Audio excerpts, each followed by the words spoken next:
There is a trend in American internet discourse around the notion of self-care. Young people increasingly believe that the road to self-care means cutting toxic people from your life. Rather than reflect on our own experience, the go-to wisdom of the day is to remove the external factors rather than deal with the realities of our internal experience. Place a blame on the individual outside source over the introspective work. The last 3 years, we have experienced and lived through a time of quick judgment, public dismissal of people's reputations, and a haphazard cutting out of individuals from life without true, careful exploration.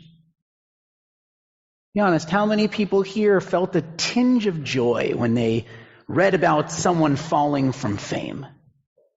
A little spark of excitement when they heard the bad-mouthing and found out to be true. That enjoyment only lasted minutes, but it was intoxifying. And we describe people in these oversimplified terms: toxic, negative, all these one-word ways of reducing a person down to why you'll remove them. Between social media and the overall access to the internet and the ease of connections, we honestly live more of our lives in silos and disconnection. We as individuals get reduced to just one of these attributes, based solely on the specific context of a specific interaction at times. And that reductionary view is really scary. Now, a lot of people assume that to truly practice self-care, you have to remove those toxic factors from our lives, that we need to adjust what we consume and are exposed to rather than adjust our outlook and perspective. I understand it from what they're reading. The beauty of a tweet is its simplicity. You can hear a clear bang at the end of each sentence, but that just doesn't correspond to the messiness of life. What mistakes can we make and still ask for forgiveness? What do we owe one another? What do we owe ourselves? All questions that remain completely unanswered when we consume information in highly curated experiences. In regard to toxicity, it has truly gone wild.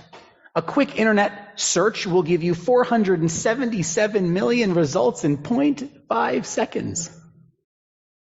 Here are some of the headlines. 7 types of toxic people and how to spot them.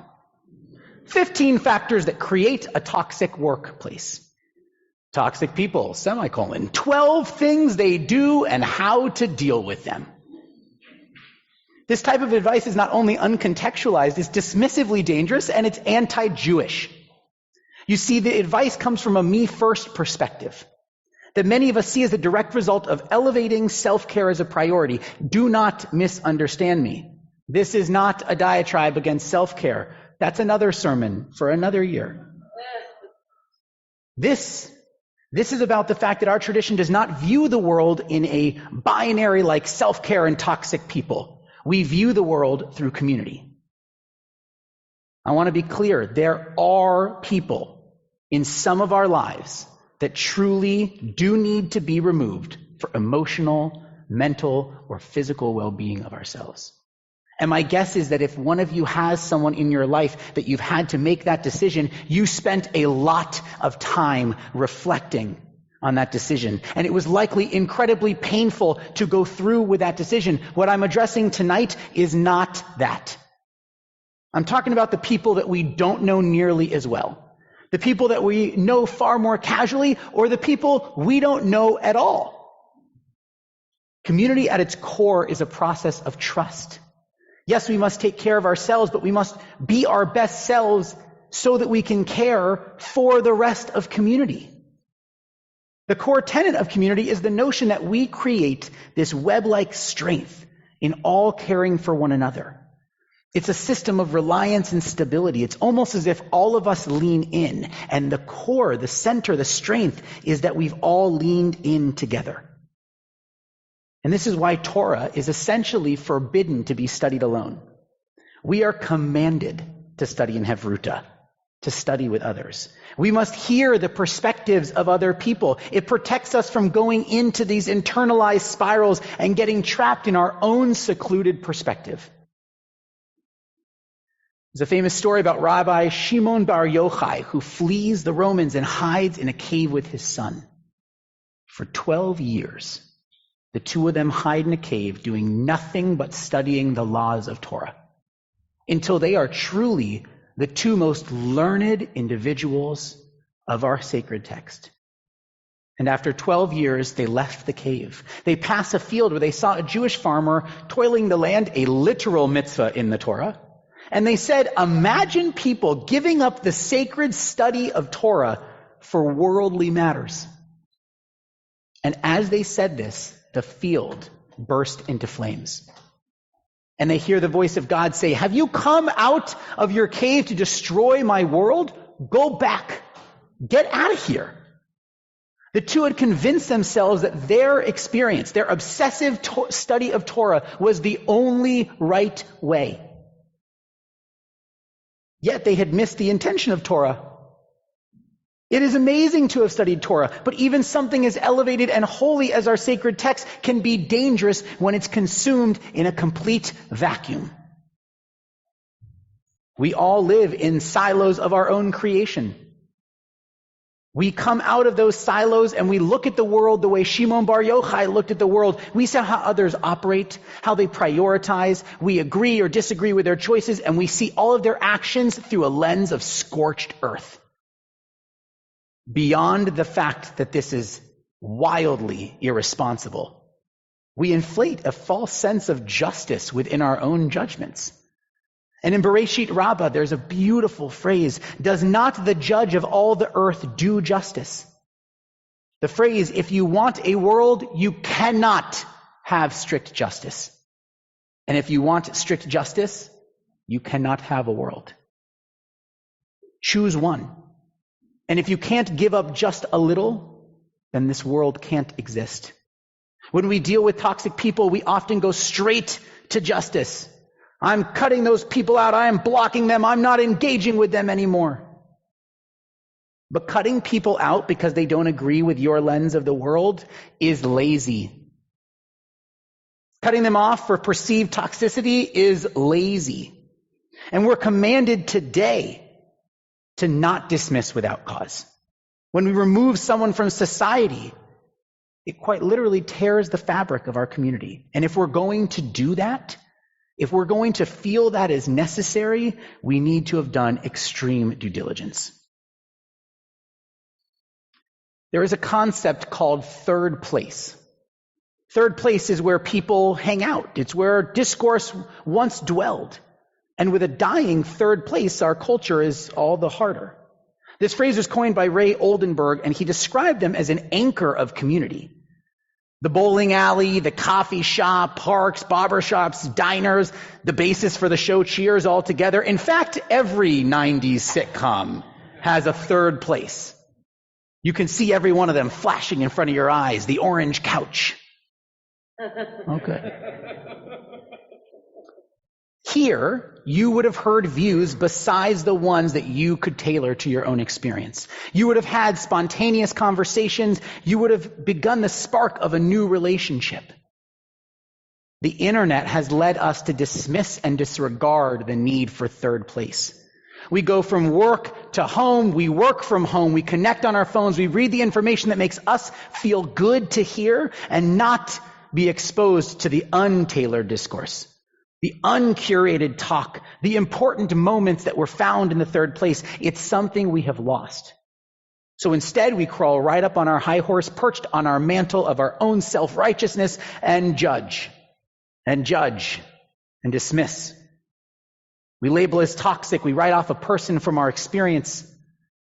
And when we heed that internet advice to cancel a person from your life without deep and extensive reflection, when we go about labeling a person as toxic without hard investigative analysis, we lose all future parts of relationship. Every potential moment, beautiful moment of growth, of transformation, of rediscovery, and we ignore the meaning behind the holiday we're all here to celebrate. The notion that we have no obligation to others, that we can simply remove them if they don't sit well and they challenge our self-care silo, is antithetical to this tradition. It's actually utter nonsense to believe that the only person we have an obligation to is ourselves. We absolutely have an obligation to others. We just prayed. Ashamnu bagadnu. Words written in the plural, literally translated as we have sinned. Because not only are we obligated to care about others, we're actually responsible for their actions in the first place. How can we possibly do that if we remove them for not dwelling in our comfort zones? What's the purpose of tshuva, of repentance, of a promise of growing and being better if we remove people for one or two actions, a part of one's personality? If we believe that canceling a toxic person from your life is the right response, where does that leave you for Yom Kippur? Is it possible to achieve tshuva if we have written off others for their missteps? Is it possible to achieve tshuva if others have written us off for our missteps? Here's the thing. When we say the words of vidui, no one is removed from the opportunity. According to our tradition, there is no action on this earth that an individual can take to be removed from the opportunity of vidui, of acknowledging transgressions, of being released, of forgiven from their sins. Not a single thing removes that right from an individual.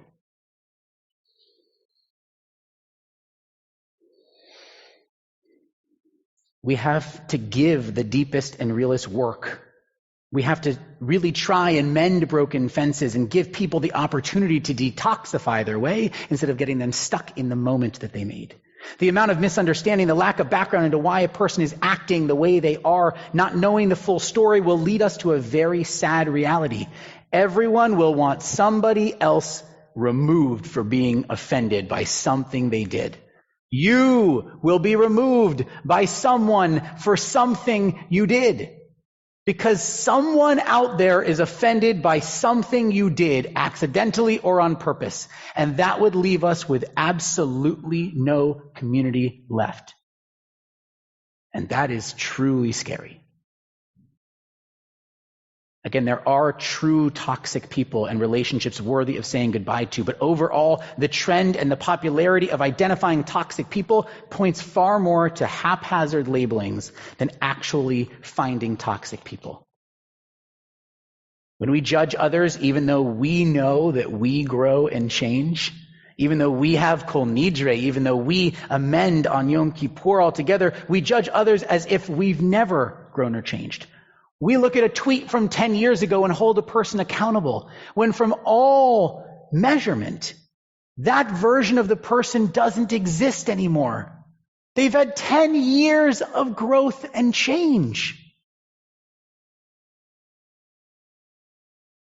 Kol Nidre allows us to not be beholden to any vows we make, to not have to answer to even the promises of our past. And for this reason, Kol Nidre speaks profoundly to this moment in time. In the age of the internet, every impetus posting, every misguided tweet, every regretted utterance, it survives forever. And often no amount of regret is sufficient to undo the stain on a person's reputation. Let Kol Nidre remind us to cancel the missteps rather than the people, accepting genuine regret and embracing the possibility of change and growth. The lessons of Kol Nidre are in some ways more relevant now than they were thousands of years ago when first brought into our liturgy.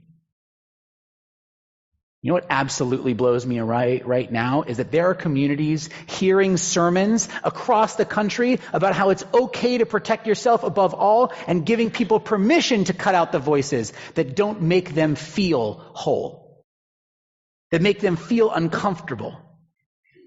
But that takeaway also removes support and protections from the rest of our society, and that is ultimately a far more dangerous thing for each one of us as individuals.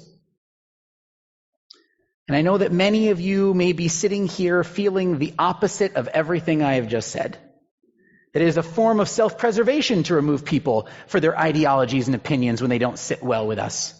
And I want to challenge you to try something different as we go through our transformative experience of Yom Kippur this year. So how do we do this? We find the third spaces again. We step back from the over-curated silo and experience new people. We engage with people that are not like us, and we rebuild our ability and patience to listen to others who are unlike us. We need to be very careful to not paint a whole group of people with the same brush. This is hard. This is very, very hard. Because we've gotten a long, long way in engaging this way. It's an emotionally difficult task for many of us to reframe and reset how we have come to interact with the world and the fear of how vulnerable it might leave us. That is why we're here together. That is why we spent these days of awe apologizing, but now we join together for this final day of tshuva. Transgressions come in all ranges, all sizes, all intensities, and yet our tradition says that repentance is not hierarchical. God forgives on an even slate, and it is truly only a higher power's prerogative to eternally judge a person. It is not our job to cancel someone beyond return. We have to hold people accountable, and you cannot do that when you cut them off altogether. If we cut them off, we're simply sealing their fate and removing the chance of reformation, and that kind of judgment belongs to the divine alone. That is the very judgment we seek as a community in these next 25 hours, and we have to have enough faith in our tradition to allow that process to happen the way it should. Gamar Chatima Tova, may you be written in the book.